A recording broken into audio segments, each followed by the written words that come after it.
Monsieur Lévit, au moment où la France s'apprête à prendre la présidence du G20, un forum comme celui-ci sur la gouvernance mondiale revêt un jour très intéressant, très concret maintenant pour vous. Oui, le World Policy Conference est l'occasion de rencontrer d'abord mon collègue coréen avec qui nous sommes partenaires pour gagner à la fois sous son autorité et celle du président Lee le sommet de Séoul et puis préparer au mieux la suite, c'est-à-dire la présidence française.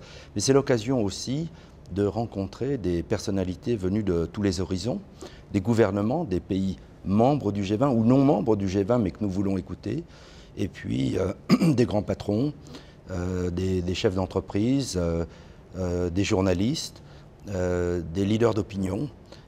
Et c'est ce dialogue qui fait que le World Policy Conference est devenu un rendez-vous un peu incontournable maintenant.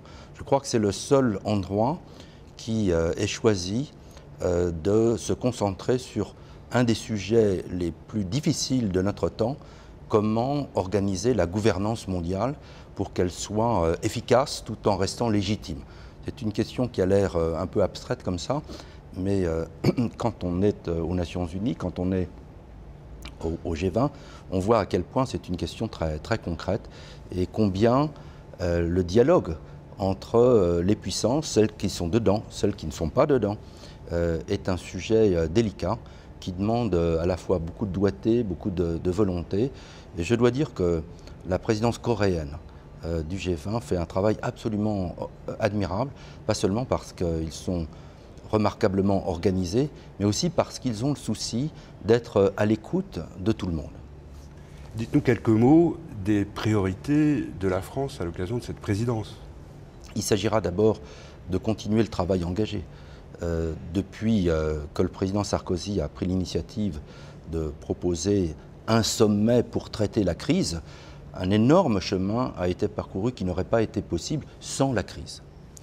La question qui se pose, au-delà du suivi et de la mise en œuvre de ce qui a été décidé, est de savoir si on doit s'attaquer à de nouveaux chantiers. La proposition de la France est de répondre oui à cette question en ouvrant 3 dossiers qui sont sur la table depuis très longtemps, qui n'ont jamais pu être traités de façon efficace. C'est une très grande ambition. La première ambition que nous avons, c'est la réforme du système monétaire international.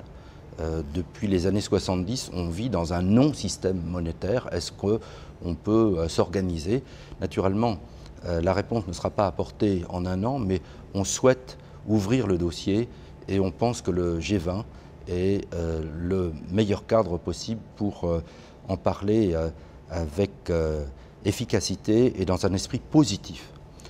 La deuxième priorité de la présidence française, ce sera la volatilité excessive des prix des matières premières. On pense en particulier aux produits agricoles, on pense aussi aux produits de l'énergie, avec les conséquences que ça peut avoir, non seulement sur la croissance, mais aussi sur la vie quotidienne de malheureux qui se comptent par millions. Pensez aux conséquences des variations erratiques des prix agricoles en 2007-2008.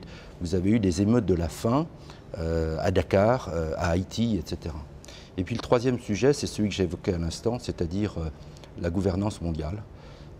On a déjà réformé la Banque mondiale, c'est bien. On est en train, non sans difficulté, de réformer le Fonds monétaire international. Reste le système des Nations Unies dans son entier. C'est une immense tâche. C'est une tâche qui est incontournable parce que les Nations Unies sont légitimes.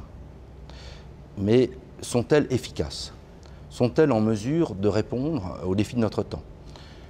Pour qui a vécu Copenhague et la négociation sur le changement climatique, la réponse est évidemment non. Or, on ne peut pas se passer des Nations Unies. Donc il faut attaquer ce chantier. Donc voilà, 3 grandes ambitions, 3 chantiers que nous voulons ouvrir, 3 propositions que nous avons faites à nos partenaires. Au départ, l'accueil a été de dire « oh là là, la barre est mise à un niveau de grande ambition ». Aujourd'hui, je suis frappé de voir que ces 3 grandes ambitions sont devenues partie du paysage, elles sont acceptées, donc il ne nous reste plus qu'à nous retrousser les manches.